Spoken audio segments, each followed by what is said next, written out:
Hello everyone, আশা করি সবাই ভালো আছেন। তো আজকে হচ্ছে যে রান্না হবে ইসা মাছ দিয়ে আর হচ্ছে যে মাইরা শাক দিয়ে। তো এই ইসা মাছ আর মাইরা শাকের সাথে খুব ভালো একটা মিলে আর রান্না হবে তেলাপিয়া মাছ, সাথে আলু আর পটল দিব।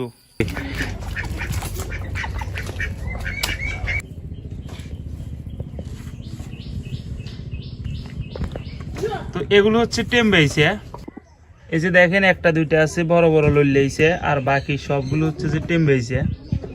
তো এই টেম্বাইছে গুলো খেতে আরেক স্বাদ, আবার লইলেইছে খাইতে কিন্তু আরেক স্বাদ। তো দুইটা কিন্তু আলাদা প্রজাতি, ঠিক আছে, কিন্তু কিসা মাছ নামে কিন্তু কিসা মাছ, কিন্তু প্রজাতি আলাদা।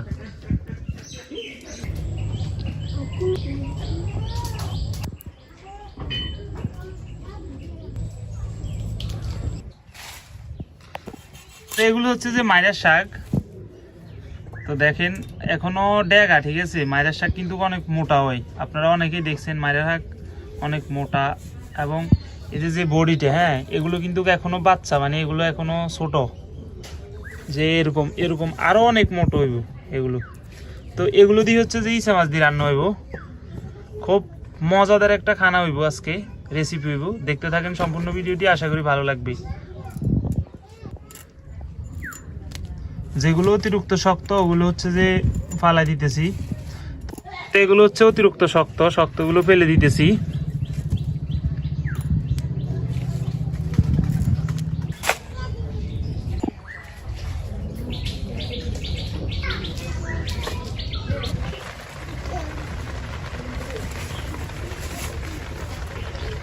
শাকগুলো খুব সুন্দরভাবে কুটে নিতে হবে, কুচি কুচি করি, যাতে শক্ত না থাকে, যাতে খুব সহজেই সিদ্ধ হয়ে যায়।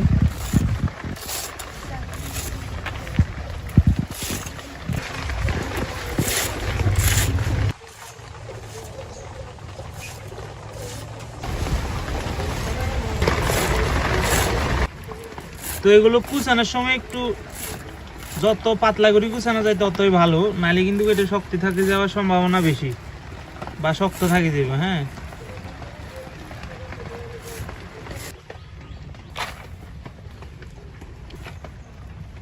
তো এই যে দেখেন সিসিন্দা, তো সিসিন্দা দিয়ে হচ্ছে যে তেলাপিয়া মাছ দিয়ে রান্না হইব। তো এদিকে হচ্ছে যে সিসিন্দাগুলো কুটে নিতেছি তেলাপিয়া মাছের জন্য।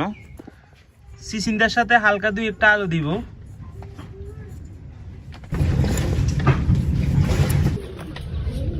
তো এই যে দেখেন সিসিন্দাটা কুটে নিতেছি।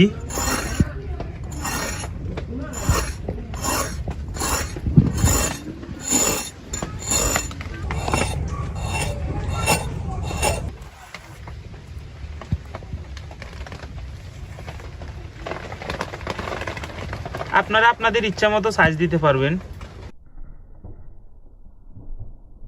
তো ইসা মাছ এগুলো হয়েছে। তো ইসা মাছ হচ্ছে দিয়ে দিচ্ছি পরিমাণ মতো লবণ। ইসা মাছগুলো হচ্ছে যে আগে সতলাই নিব।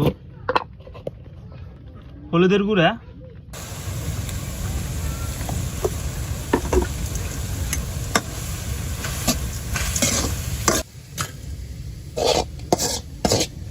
ইসা মাছগুলো সতালে নিছি।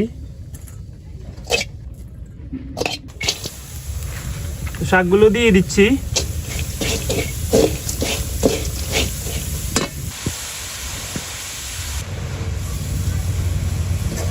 শাকগুলো যাতে কমে যায় এজন্য ঢাকনা দিয়ে ঢেকে দিতেছি।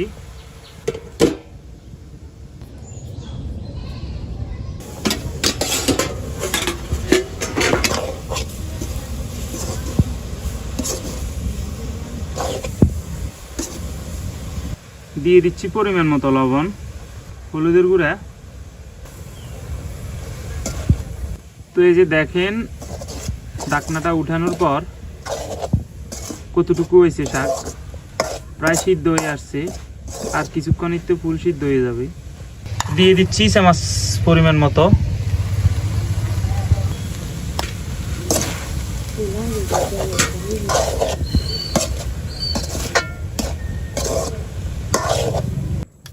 এদিকে মাছ ভাজির জন্য কড়াইতে তেল বসাই দিছি। মাছগুলো লবণ হলুদ দিয়ে ভাজার জন্য প্রস্তুত করতেছি। হলুদ,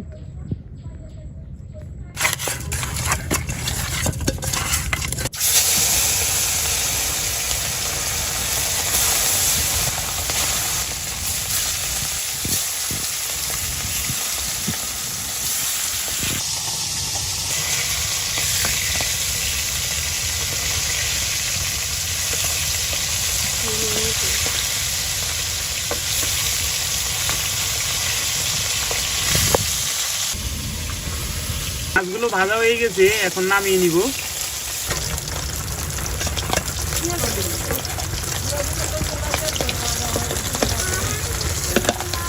আগে কোনো তেল দেওয়া হয়নি, এখন শুধু সিদ্ধ করে রাখছি। তো এখন দিয়ে দিচ্ছি শাকের জন্য তেলে রসুন,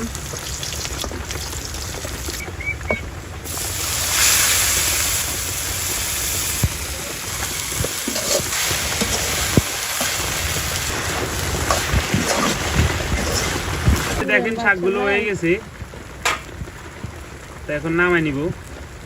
তেলাপিয়া মাছের জন্য দিয়ে দিচ্ছি চিচিঙ্গা, আলু কুটে রাখা যেগুলো,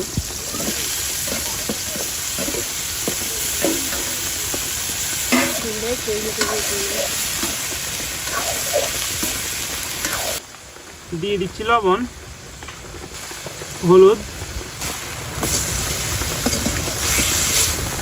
মরিচের গুঁড়া। আজকে বাইরে প্রচুর পরিমাণ বৃষ্টি হইতেছে, এই বৃষ্টিটা আমি আপনাদের জন্য ভিডিও বানাইতেছি। তো সবাই সেই অনুযায়ী একটু সাপোর্ট দিবেন, চ্যানেলটি সাবস্ক্রাইব করে দিবেন, পেজগুলো ফলো করে দিবেন। তো দিয়ে দিচ্ছি পরিমাণ মতো জল।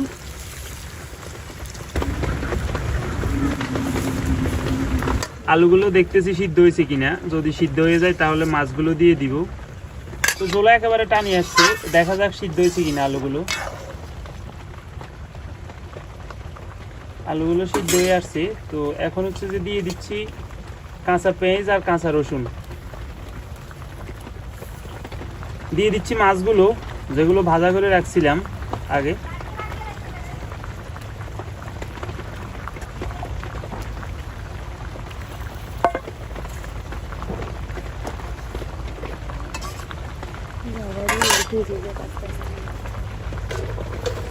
আলুগুলো এখনো ভালোভাবে সিদ্ধ হয় নাই, এজন্য হচ্ছে যে আবার ঢাকনা দিয়ে ঢেকে দিছি। ঝোলগুলো অনেক টানি গেছে, এখন প্রায় হিজে আসছে। এই যে আলুগুলো খুব সুন্দরভাবে সিদ্ধ এখনো হয় নাই ক্লিয়ার, হালকা হালকা শক্ত রয়ে গেছে এখন একটা দিকে। তার কিছুক্ষণের ভিতরে নামাই নিব। তো দেখেন তরকারিগুলো হয়ে গেছে পাতলা ঝোল। তো আর কিছুক্ষণের ভিতরে নামাই নিব। তো তরকারিগুলো হয়ে গেছে, পাতলা ঝোল রাখছি, আর মাছগুলো খুব স্পষ্টভাবে দেখা যাইতেছে। আশা করি খুব স্বাদ লাগবে খাইতে, দেখা যাক। তো খাইতে বসলাম। এদিকে হচ্ছে যে শাক ভাজি আর ইচা মাছ, আর এদিকে হচ্ছে যে তেলাপিয়া মাছ, সাথে আলু, তারপরে চিচিঙ্গা। তো আগে হচ্ছে যে শাক ভাজি লই, দেখা যাক কেমন হয়েছে। অস্থির।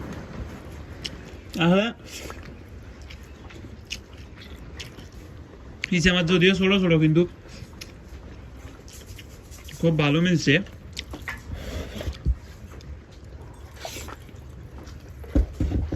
শাক আর ইচা মাছ, এটার কোনো তোলনা নেই।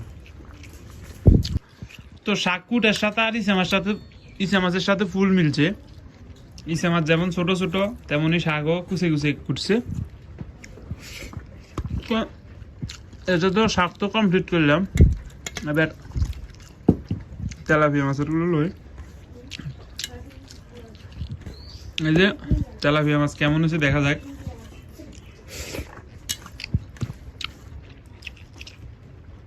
আলু হিজছে কিনা দেখি, একদম পিজি গেছে আলু, একদম নরম হয়ে গেছে। আর এই যে মাছ, এটা হালকা লবণ কম হয়েছে কিন্তু।